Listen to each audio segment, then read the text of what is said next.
The debate begins with Pete Hegseth leaning forward, his tone sharp yet confident, accusing Congresswoman Jasmine Crockett of lacking real understanding about military service and national defense.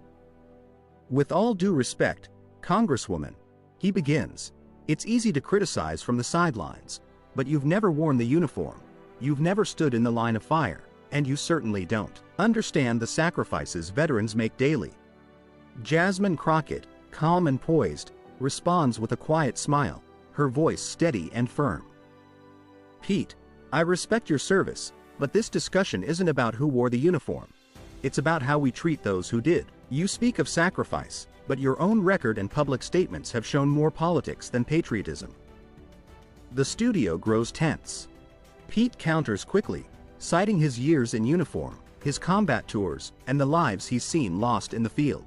Jasmine listens carefully, then opens a folder full of verified veteran data.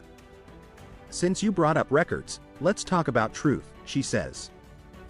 "Veterans across this country have been denied benefits, delayed medical help, and ignored after returning home, while people like you sit on panels talking about patriotism without ensuring accountability." Pete shifts uncomfortably, trying to regain control. "That's unfair," he insists. "I've advocated for every veteran I could." But Jasmine doesn't let go. "Really?" she presses.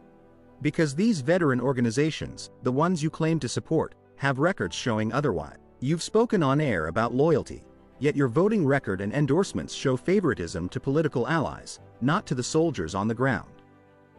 The moderator tries to interject, but the moment has already taken hold. The crowd watches silently as Jasmine continues, connecting statistics, policy gaps, and testimonies from military families.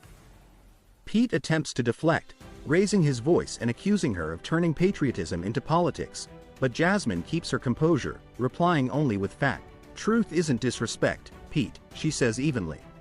"It's accountability. And when you question my knowledge, you're really questioning the truth that makes you uncomfortable." Her words echo across the studio. Pete falters, trying to recover, referencing his time at the VA, his experience on Fox panels, but Jasmine has already shifted the narrative. "You say America is losing its moral compass," she says, "yet every time truth threatens your comfort, you call it an attack." She lists statistics: rising homelessness among veterans, underfunded mental health programs, and political obstruction. Pete lowers his gaze for a brief second. The audience feels the weight of her word. She ends with a calm but powerful statement: "Patriotism isn't measured by volume, but by values." Real love for the troops means fighting for their rights, not just saluting their flag on camera.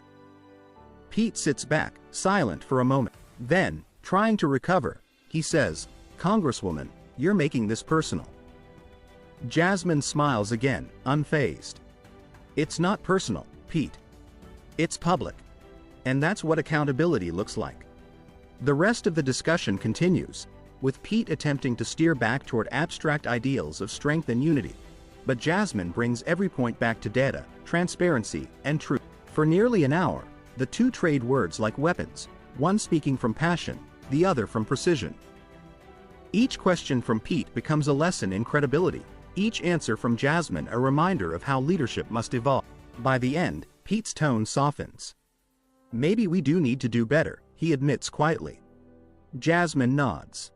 "We all do," she replies. The debate ends not with applause, but with silence, the kind of silence that follows when truth finally hits harder than words.